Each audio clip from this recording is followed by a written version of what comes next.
Welcome back to Poorly Educated Today in the News, where the world's on fire. The gas prices are climbing like they got somewhere to be, and somehow the people in charge are arguing like it's Thanksgiving dinner with no dessert. Segment 1, Dinner Disaster and How Not to Secure a President. Now folks, I don't know how you plan a fancy Washington dinner, but I'm pretty sure step 1 ain't let a guy bring a whole Bass Pro Shops starter kit inside the hotel. Because that's exactly what happened at the White House Correspondents' Dinner, where an armed dude just waltzed in like he had a +1 named Chaos. Turns out, he booked a room ahead of time, which apparently doubles as a VIP security clearance these days.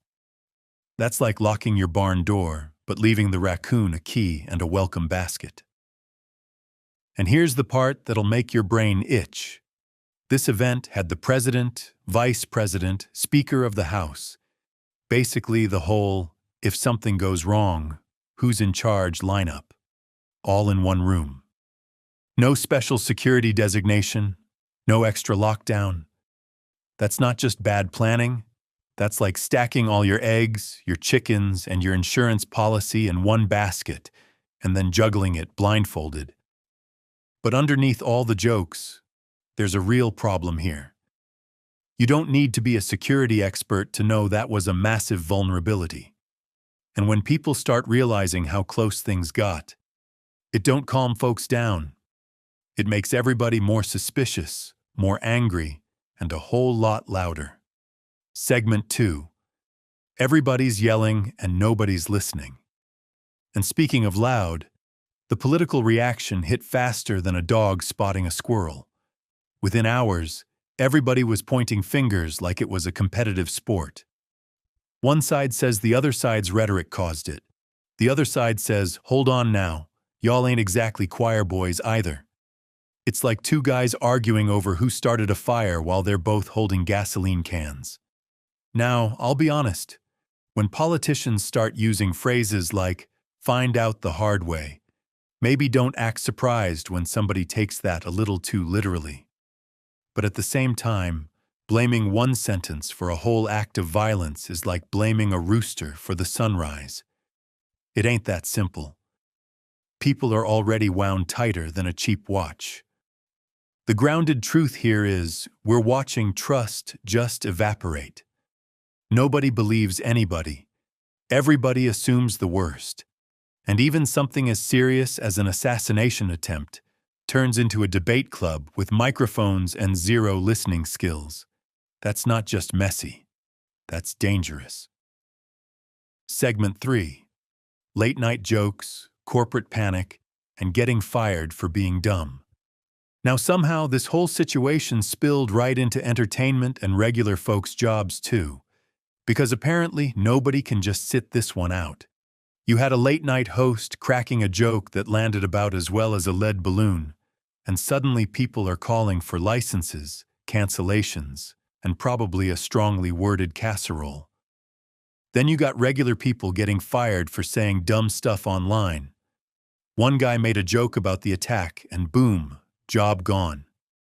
That's like losing your truck because you honked at the wrong stoplight. Meanwhile, celebrities are out here offering prayers like they're trying to balance the universe. Here's the thing, though. Companies ain't trying to be moral philosophers.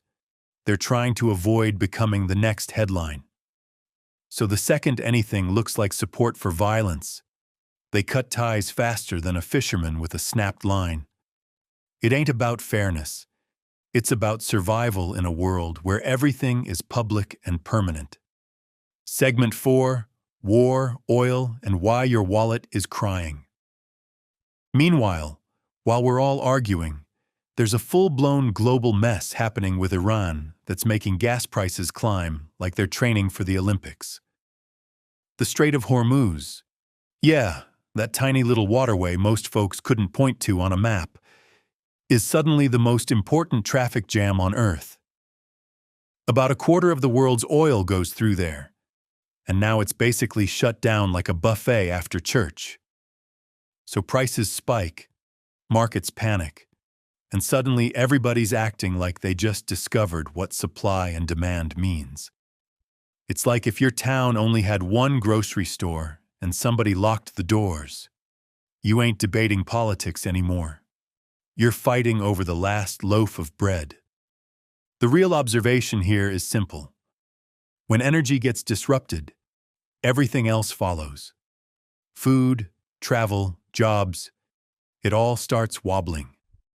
And while governments play chess with missiles and sanctions, regular people are just trying to afford filling up their truck without taking out a second mortgage. Segment 5. Allies, arguments, and that awkward royal visit. Now, in the middle of all this, we got King Charles rolling into the US like it's a family reunion where everybody's pretending they didn't just argue in the group chat. There's parades, speeches, handshakes, all the fancy stuff. But behind the scenes, there's tension thicker than gravy on Thanksgiving. The UK doesn't want to jump into the Iran mess the same way, and that's got folks here raising eyebrows. It's like your buddy says he'll help you move, but then shows up with just a clipboard and advice. Technically present, but not exactly lifting boxes. But here's the grounded part. Alliances aren't what they used to be. Countries got their own problems, their own priorities, and we've always been friends. Don't carry the same weight when money, war, and politics get involved. Everybody's smiling for the cameras, but you can tell there's a whole lot they ain't saying. Segment 6. Tech, chaos, and the world getting weirder by the minute. And just to keep things spicy, we've also got AI reconstructing ancient faces, criminals allegedly using chat tools to figure out how to commit crimes, and people trying to give gorillas bank accounts. I swear, if you explained this week to someone in 1995, they'd think you fell off a tractor and hit your head. It's like we're living in a world where technology is solving mysteries from 2,000 years ago while simultaneously helping create brand new ones. That's like inventing a supercomputer and using it to both cure diseases and figure out how to microwave a fork. But underneath the weirdness, there's a real shift happening. Technology's moving faster than rules, faster than common sense, and definitely faster than politicians can keep up. And when that happens, things get unpredictable real quick. In conclusion, we've got security failures at the highest levels, political fights getting louder, a global energy crisis squeezing everybody's wallet, allies quietly disagreeing, and technology making the world both smarter and stranger at the same time. It's like trying to fix your roof during a tornado while your neighbor argues about whose ladder it is. And if there's one thing this week proved, it's that everything's connected. And when one part goes sideways, the whole thing starts wobbling.